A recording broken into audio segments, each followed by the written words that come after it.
காவேரி வெளியே போகும்போதெல்லாம் பின்னாடியே விஜய் வராங்க அப்படின்றத தெரிஞ்சுக்கிறாங்க வீட்டில் இருக்க சாரதா, குமரன், கங்கா எல்லாருமே. இதனால குமரன் சொல்றாங்க எங்க காவேரி கிட்ட, இங்க பாருமா காவேரி, மாமா சொல்றதை நீ கேட்பன்னு நினைக்கிறேன். நீ வீட்டை விட்டு வெளியில எல்லாம் எங்கேயும் போக வேண்டாம். அப்பளம் விற்கிறத கூட பொறுமையா பார்த்துக்கலாம். வீட்டு ஓனர் கிட்ட நான் பேசுறேன். இங்கேருந்து விஜயை எப்படியாவது காலி பண்ண வச்சிடறேன். இங்கேருந்து உனக்கு ஒவ்வொரு நாளும் தொந்தரவு கொடுத்துட்டே இருப்பாரு. இதனால அத்தைக்கும் மனசு சங்கடப்படும். அதனால நான் சொல்றதை கேட்டு நீ வீட்டில் இருமா அப்படின்னு சொல்லிடுறாங்க. நீங்க என்ன மாமா அவருக்கு பயந்து என்ன வெளியே போக வேண்டாம்னு சொல்றீங்க? அவரே வந்து பேசினாலும் நான் பேச போறது இல்லைன்னு உங்க எல்லாருக்குமே தெரியும்.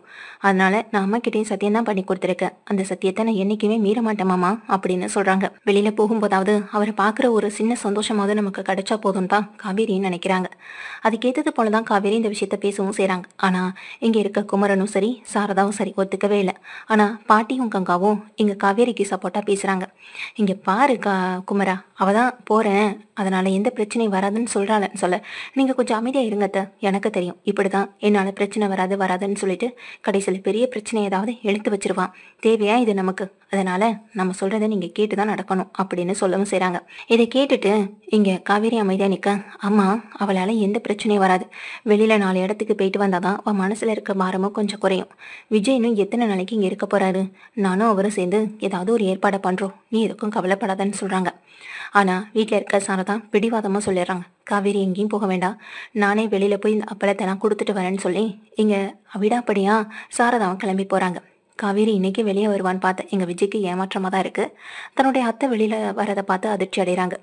சரி, அத்தை வந்தா என்ன, காவேரி வந்தானே, நம்ம யார் மனசையாவது மாத்தி தானே ஆகணும். மெயின் கேரக்டர் இவங்க தான். இவங்களுடைய மனசை மாத்திட்டாலே போதும், நமக்கு நம்ம நினைச்சது நடக்கும்.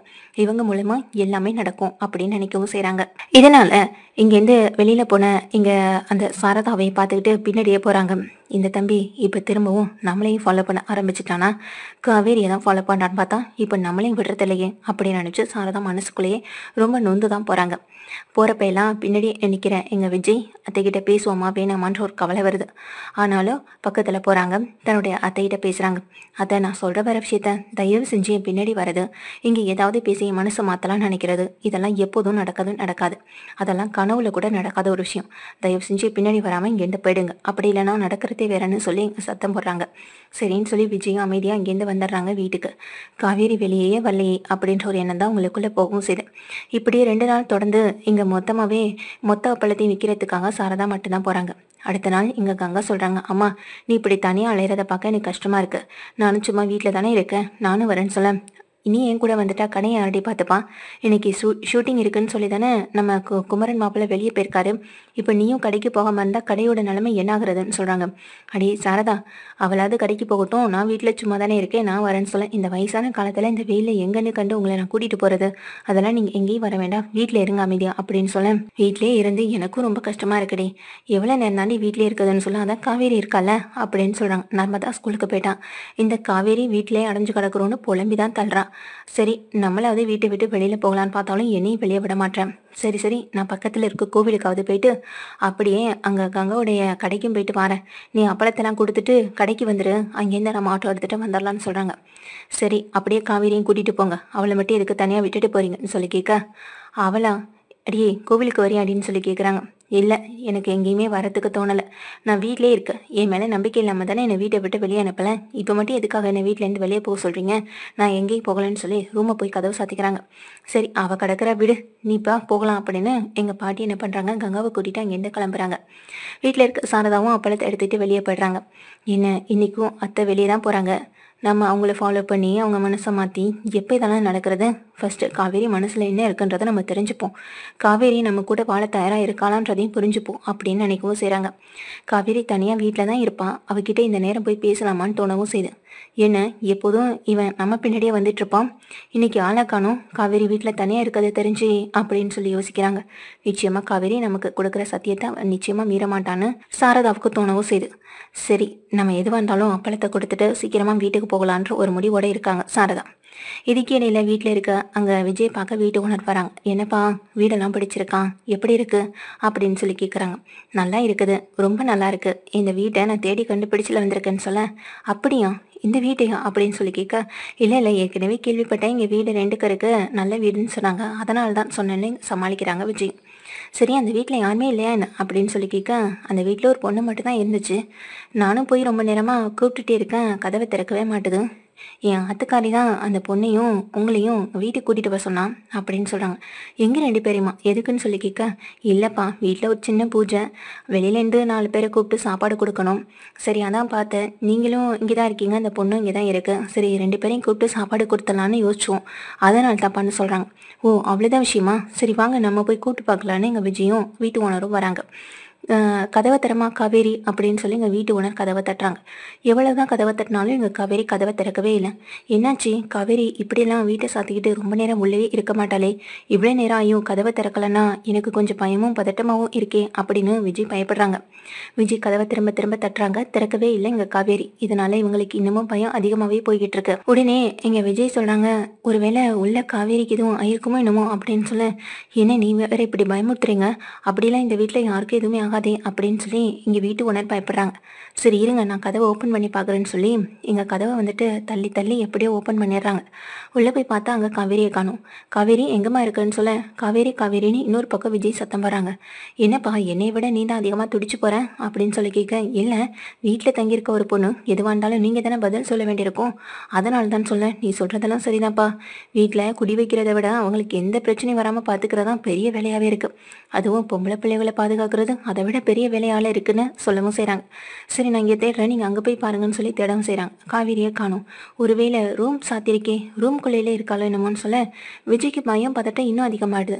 காவேரி எதுவும் செஞ்சுக்கக்கூடிய ஆள் இல்லை, நம்மளை பிரிஞ்சு வந்துட்டோம்னு நினச்சி எதுவும் கவலையில் இல்லை என்ன ஆயிடுச்சுன்னு ஒன்றும் தெரியல நினச்சி இங்கே கதவை வந்துட்டு தள்ளி தள்ளி பார்க்குறாங்க, ஓப்பன் பண்ண முடியல.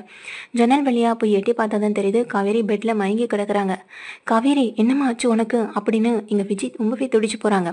துடிச்சு போய் அழுகவும் செய்கிறாங்க. என்னப்பா நீ எதுக்குப்பா இப்படி அழுகுறன்னு சொல்ல, அது ஒன்றும் இல்லை, நீங்கள் முதல்ல வாங்க கதவை ஓப்பன் பண்ணுவோன்னு சொல்லி கதவை ஓப்பன் பண்ணிடுறாங்க. எப்படியும் ஓப்பன் பண்ணிக்கிட்டு உள்ளே போகிறாங்க. உள்ளே போனால் காவேரி பெட்டில் மயங்கி கிடக்க எங்கள் விஜய் வந்துட்டு தண்ணி தெளிக்கிறாங்க. ஆனால் காவேரி கிளம்பவே இல்லை. காவேரி உனக்கு என்னம்மா ஆச்சு, ஒன்றும் இல்லையேன்னு சொல்லி ரொம்ப பதட்டப்படுறாங்க. சரிப்பா உடனே ஹாஸ்பிட்டல் கூட்டிகிட்டு போவோம், அதான் நல்லதுன்னு சொல்லி அந்த வீட்டு ஓனர் என்ன பண்ணுறாங்க, காவேரியை தூக்கிக்கிட்டு நேராக எங்கள் ஹாஸ்பிட்டலுக்கு போகிறாங்க. ஹாஸ்பிட்டலுக்கு போய் அட்மிட் பண்ணிடுறாங்க. என்னன்னு தெரியல, ரொம்ப நேரம் ஆகுது, இன்னமும் மயக்கம் தெரியவே இல்லை அவங்களுக்கு, என்னென்னு கொஞ்சம் பாருங்கன்னு சொல்லவும் செய்கிறாங்க. காவேரி முதல்ல உள்ளே போய் பூட்டிக்கிட்டு அழுத நேரம் அவங்களுக்கு ரொம்பவே மயக்கமும் வந்திருக்கு. அந்த மயக்கத்தில் அப்படியே மயங்கி விழுந்திருக்காங்க. வீட்டில் இதெல்லாம் கவனிக்காம தான் இங்கேருந்து வெளியேயும் போயிருக்காங்க.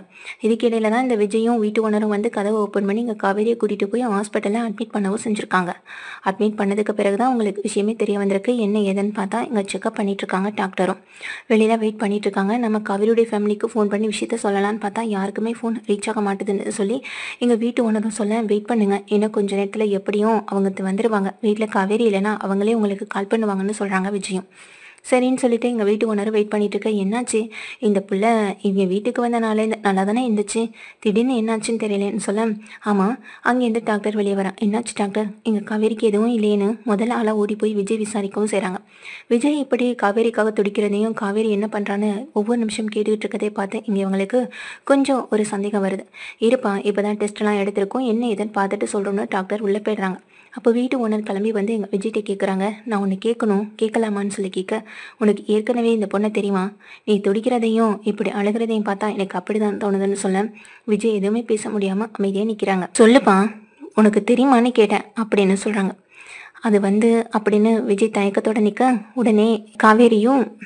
உடனே விஜயும் காவேரி வேறு யாரும் இல்லை, என்னுடைய ஒய்ஃப் தான் அப்படின்னு சொல்கிறாங்க. என்னப்பா சொல்கிற நீ அப்படின்னு கேட்க, எனக்கும் அவளுக்கு ஒரு சின்ன பிரச்சனையால் இப்போது அவங்க அம்மா வீட்டோட வந்துட்டா, அவங்க வீட்டில் இருக்கவங்களுக்கும் என் மேலே ஒரு சின்ன கோவம், அந்த கோவத்தை தனியாக வைக்கிறது எப்படின்னு தெரியல, அதனால தான் அவங்க இருக்க வீடு பக்கமாகவே நானும் வீடு எடுத்துகிட்டு வந்தேன். காவேரி எப்பயும் பார்த்துக்கிட்டே இருக்கணும், காவேரிக்கு எந்த பிரச்சனையும் வரக்கூடாது, அவள் சந்தோஷமாக இருக்கணும், அவங்க குடும்பத்தில் இருக்க எல்லாருடைய மனசையும் நான் மாற்றணும், இதுதான் நான் எடுக்கிற முயற்சியாக இருக்கும்னு நினச்சி தான் வந்தேன். ஆனால் காவேரிக்கு வந்த இடத்துல இப்படி ஆகும் நான் யோசிச்சு கூட பார்க்கலான்னு சொல்ல, சரிப்பா ஒரு மனைவிக்காக நீ இவ்வளோ தூரம் இறங்கி வந்து இப்படிலாம் நடந்துக்கிற பார்க்கும்போது எனக்கு சந்தோஷமாக இருக்குது. இந்த காலத்தில் புருஷன் பொண்டாட்டி ஒத்துமையாக இருக்கிறதே பெரிய விஷயம், ஆனால் நீ அவளுக்காக என்ன வேணாலும் செய்யலாம்னு நினைக்கிறேன்ல, இதை விட வேறு என்ன வேணும்? இந்த அன்பு ஒற்றுமை இது ரெண்டுமே உங்களை சீக்கிரமாகவே சேர்த்து வச்சிரும்னு வீட்டு ஓனராக சொல்கிறாங்க. உங்களுடைய இந்த ஒற்றுமைக்கு என்னால் முடிஞ்ச உதவியை நான் செய்யவும் செய்கிறேன் அப்படின்னு சொல்லவும் செய்ய இதை கேட்ட விஜய்க்கு பயங்கர சந்தோஷமாயிடுது. திரும்பவும் டாக்டர் வெளியே வராங்க. எல்லாம் செக்கப்பும் எடுத்தாச்சு. ஆமாம், இங்கே காவேரியுடைய ஹஸ்பண்ட் யார், அவங்க கூட வந்திருக்காங்களா அப்படின்னு சொல்லி கேட்க, இவர் தான் காவேரியுடைய கணவன்னு எங்கள் வீட்டு ஓனர் சொல்கிறாங்க. கங்க்ராச்சுலேஷன் அப்படின்னு சொல்லி எங்கள் கையை கொடுக்க, என்னன்னு தெரியாமல் விஜய் தவிச்சு போய் பார்த்துட்டே இருக்காங்க. நீங்கள் அப்பா ஆக போகிறீங்க மிஸ்டர் விஜய். அவங்க ஏற்கனவே ரொம்ப வீக்காக இருந்திருக்காங்க, அதோட ரொம்ப ஸ்ட்ரெயின் பண்ணியிருக்காங்க, அழுதுருக்காங்க. இதனால தான் அவங்களுக்கு மயக்கம் வந்தது, கிளம்ப முடியாமல் இருந்திருக்கு. மற்றபடி அவங்களுக்கு வேறு எந்த பிரச்சனையும் இல்லை. இப்போ ட்ரீட்மெண்ட் நடந்துட்டுருக்கு. சீக்கிரமாகவே அவங்கள வீட்டுக்கு கூட்டிகிட்டு போகலாம். கொஞ்சம் அவங்கள அதிகம் ஒர்க் பண்ண விடாமல் பார்த்துட்டா போதும், கொஞ்ச நாளைக்கு மட்டும். அதுக்கப்புறம் என்ன வேலை வேணாலும் பார்க்கலாம், சுகப்பிரசவம் ஆகணும்னா அப்படின்னு சொல்லிடுறாங்க. இப்போது குழந்தையும் காவேரி எப்படி இருக்காங்கன்னு சொல்லி கேட்க, 2 பேரும் ஆல்வேஸ் ஃபைன், அவங்களுக்கு எந்த பிரச்சனையும் இல்லை, சீக்கிரமாகவே நீங்கள் கூட்டிகிட்டு போயிடலாம். அப்புறம் ஒரு ஸ்கேன் எடுக்க வேண்டியது இருக்குது, அந்த ஸ்கேனையும் எடுத்துகிட்டு நீங்கள் அதுக்கப்புறம் நீங்கள் அவங்கள கூட்டிகிட்டு போயிடலான்னு சொல்லிடுறாங்க. இதை கேட்ட விஜய்க்கு தலைகால் புரியாத ஒரு சந்தோஷத்தில் துள்ளி குதிக்க, என்னப்பா இந்த நேரத்தில் காவேரி ப்ரெக்னெண்ட்டாக இருக்கதான் சொல்கிறாங்க, ஆமாம் இந்த விஷயம் வீட்டில் இருக்கவங்களுக்கு சொல்லி தானே ஆகணும்னு சொல்ல, இல்லை இப்போதைக்கு இந்த விஷயம் வீட்டில் இருக்கவங்களுக்கு தெரிஞ்சால் அது பெரிய பிரச்சனையாக தான் போகும். எங்களோட பிரச்சனையை எப்படி உங்ககிட்ட சொல்கிறதுன்னு தெரியல. ஒருவேளை காவேரி ப்ரெக்னெண்ட்டாக இருக்கான்னு தெரிஞ்சால் அவங்க வீட்டில் இருக்கவங்க காவேரி கிட்ட முகம் கொடுத்து கூட பேச மாட்டாங்கன்னு சொல்ல, என்னப்பா சொல்கிறேன், எல்லா அம்மாவும் தன்னுடைய மக கர்ப்பமாக இருந்தால் சந்தோஷப்படுற முதல் ஆள் அவங்கள தான் இருப்பாங்க. நீ சொல்கிறத வச்சு பார்க்கும்போது அவங்க கோவப்படுறாங்கன்னா அப்போ நீ பெரிய தப்பாக எதுவும் செஞ்சுருக்கன்னு தான் எனக்கு தோணுதுன்னு சொல்ல, நீங்கள் சொன்னாலும் சொல்லலைனாலும் அதுதான் உண்மை. அந்த தப்பையெல்லாம் மறந்து நான் இப்போ மனசார மன்னிச்சு திருந்தி இப்போ அவங்க முன்னாடி வந்து மன்றாடி நிற்கிறேன். ஆனால் அவங்க என்னை ஏற்றுக்க மாட்டாங்கன்னு சொல்ல, எல்லாமே நடக்கும், நல்லதே நடக்கும். உன் தப்பை நீ மறந்துட்டல, உன் தப்பை நீ உன்கிட்டேருந்து திருத்திக்கிட்டல, அப்புறம் எப்படி உன்னை வீட்டில் ஏற்றுக்காம போவாங்க? நிச்சயமாக ஏற்றுப்பாங்க விஜய், நீ எதுக்கும் கவலைப்படாத அப்படின்னு சொல்கிறாங்க. இதை கேட்டு விஜய் ரொம்ப சந்தோஷப்படுறாங்க. தன்னுடைய மனைவியை பார்க்குறதுக்காக ஆசையாக உள்ளே ஓடி போகிறாங்க. அண்ணன் இன்னமும் ட்ரீட்மெண்ட் நடந்துட்டுருக்கு, பாட்டில் ஓடிட்டுருக்கு. இதெல்லாம் பார்த்த விஜய்க்கு ரொம்ப சந்தோஷமாகவும் இருக்க தான் செய்யுது. காவேரியை பார்க்குறாங்க. காவேரி வயிற்றுல கையை வச்சு தழுவுறாங்க. காவேரி பக்கத்தில் போய் நெத்தியில் முத்தமிட்டு தான் சந்தோஷத்தை வெளிப்படுத்தவும் செய்ய காவேரி கண்மொழிச்சு பார்த்தா விஜய் தான் பக்கத்தில் உட்காந்துருக்கிறது அவங்களுக்கு இன்னும் பேர் ஆனந்தமாக இருக்குது. காவேரிகிட்ட விஷயத்த சொல்ல காவேரிக்கு இது இனம் புரியாத சந்தோஷத்தை கொடுக்கவும் செய்யும். ஆனால் இந்த விஷயம் வீட்டில் இருக்கவங்களுக்கு இன்னும் தெரியாது. அது இப்போதைக்கு தெரியவும் வேணாம் காவேரி, உன்னுடைய சுச்சுவேஷன் என்னென்னு என்னால் புரிஞ்சுக்க முடியுது. ஆனால் அதே நேரம் நீ உன்னை கேர் பண்ணி பார்த்துக்கிறதும் எனக்கு ரொம்ப முக்கியம் அப்படின்னு சொல்கிறாங்க. இதை கேட்ட காவேரிக்கு அழுக தான் பொங்கி வருது. இந்த நேரத்தில் உன் கூட நான் எப்போதும் இருக்கணும்னு ஆசைப்பட்றேன், ஆனால் இந்த நேரத்தில் உன் பக்கத்திலே வர முடியாத அளவுக்கு எல்லாம் நடந்துருச்சு அப்படின்னு சொல்ல, அதுக்கு சீக்கிரமாகவே நான் ஏதாவது ஒரு ஏற்பாட்டை பண்ணுறேன், நீ என் பக்கத்திலே இருக்கிற மாதிரி அதுக்கான பிளானும் என்கிட்ட இருக்குன்னு சொல்கிறாங்க. இதை கேட்ட காவேரி ரொம்ப சந்தோஷத்தோட என்னன்னு சொல்லி கேட்க, உங்கள் அம்மா இப்போ அப்பளக்கட்டை எடுத்துக்கிட்டு அங்கே இங்கேயும் வெயிலில் அலைஞ்சிட்ருக்காங்களே, ஈஸியாக அந்த வேலையை நான் முடிச்சு காட்டுறேன். ஒரே இடத்துல இருந்து நீயே எல்லா வேலையும் எல்லா பொறுப்பையும் பார்த்துக்கிற மாதிரியும், ஒன்று நான் பக்கத்தில் இருந்து பார்த்துக்கிற மாதிரியும், அது உன் குடும்பத்துக்கு தெரியாத மாதிரியும் நான் ஒரு மாறு வேடத்தில் வரதான் போகிறேன்னு சொல்கிறாங்க விஜய். விஜய் சொன்னதை கேட்ட காவேரிக்கு பயங்கர சந்தோஷம். இதுக்கு நான் துணையாக இருக்கேன்னு எங்கள் வீட்டு ஓனரும் ஒத்துக்கிறாங்க. வீட்டு ஓனர் விஜய் கூட்டிகிட்டு அதே நேரம் அங்கே காவேரியையும் அவங்க வீட்டில் இருக்கவங்க வர்றதுக்கு முன்னாடி வீட்டில் கொண்டு விட்டுட்டு வந்துடுறாங்க. காவேரி வீட்டில் ரொம்ப டயர்டாக படுத்திருக்காங்க. என்னடி அப்போ போன நீ இன்னும் எழுந்திருக்காம அப்படியே படுத்திருக்கேன்னு வீட்டுக்கு வர சாரதா பாட்டி கங்கான்னு எல்லாருமே கேட்கவும் செய்கிறாங்க. அது ஒன்றும் இல்லை பாட்டி, சும்மா டயர்டாக இருந்தது அப்படின்னு சொல்லிட்டு படுத்துட்டு இருக்க நேரத்தில் தான் இங்கே விஜயை ஆளையே மாற்றி அவங்க மொத்த கேரக்டரையும் மாற்றி வாய்ஸ் வரைக்கும் சேஞ்ச் பண்ணி பேசுகிற அளவுக்கு எங்கள் வீட்டு ஓனர் அங்கே விஜயை கூட்டிகிட்டு நேராக இந்த வீட்டுக்கு வராங்க. யார் இதுன்னு குமரன்னு கேட்குறாங்க. சாரதாவும் கேட்குறாங்க. இவர் எனக்கு ரொம்ப வேண்டப்பட பெரிய பிஸ்னஸ்மேன், நிறைய பிஸ்னஸை இவர் தான் நடத்திட்டுருக்காரு. முக்கியமாக இந்த ஊறுகாய் அப்புறம் அப்பளம் இந்த மாதிரியான பிஸ்னஸ்லாம் இவர் நடத்திட்டுருக்காரு. உங்களை பற்றி சொன்னேன், அதான் உங்கள் வீட்டு அப்பளத்தையும் நான் பொறிச்சு கொடுத்தேன், நல்லா இருக்குது, டேஸ்ட்டாக இருக்குது, இவங்க நம்ம கம்பெனிக்கு வந்தாங்கன்னா நல்லா ஒர்க் பண்ணுவாங்கன்னு சொல்லி சொன்னாங்க. அதனால தான் உங்களை பற்றி நான் கேட்டுட்டு போகலாம் அந்த சொல்லவும் செய்கிறாங்க. இதை கேட்டு ரொம்ப சந்தோஷப்படுறாங்க சாரதா. தன்னுடைய திறமைக்கு கிடைச்ச முதல் வாய்ப்பு நினச்சி சாரதா சந்தோஷப்படவும் செய்கிறாங்க. இங்கே காவேரியை கூப்பிடுறாங்க. காவேரிக்கு ஏற்கனவே விஷயம் தெரிஞ்சதுனால, ஆமாம்மா இவர் ஏற்கனவே என்கிட்ட வந்து விஷயத்த சொல்லிட்டு போனார்னு சொல்லவும் செய்கிறாங்க வீட்டு ஓனர்கிட்ட. வீட்டு ஓனரும் இவர் உங்கள் மொத்த அப்பள பிஸ்னஸையும் அவரே எடுத்து நடத்துகிறேன்னு சொல்கிறார். நீங்கள் இதுக்கான மொத்த அமௌண்ட்டையும் வாங்கிக்கலாம். அவர் உங்களுடைய அப்பளத்தை மொத்த மொத்தமாக வியாபாரத்துக்காக வாங்கிக்கிறேன்னு சொல்கிறாரு அப்படின்னு சொல்லவும் செய்கிறாங்க. இதை கேட்ட எங்கள் காவேரிக்கு பயங்கர சந்தோஷம். ஏன்னா விஜய் தான் கூட எப்போதுமே இருக்கிற நினச்சி சந்தோஷப்படுறாங்க. அடிக்கடி வீட்டில் வந்து செக் பண்ணுவார், கூட இருந்து எல்லாத்தையுமே கவனிச்சுப்பார். அது மட்டும் இல்லாமல் இவர் கூட ஒரு ஆள் வந்து அந்த பிஸ்னஸ் வந்துட்டு டீல் பண்ணுறதுக்காக நல்லா இங்கிலீஷ் பேசக்கூடிய ஒரு பொண்ணாக இருந்தாலும் பிரச்சனை இல்லை, அவள் கூட போய் தான் ஆகணும்னு சொல்கிறாங்க.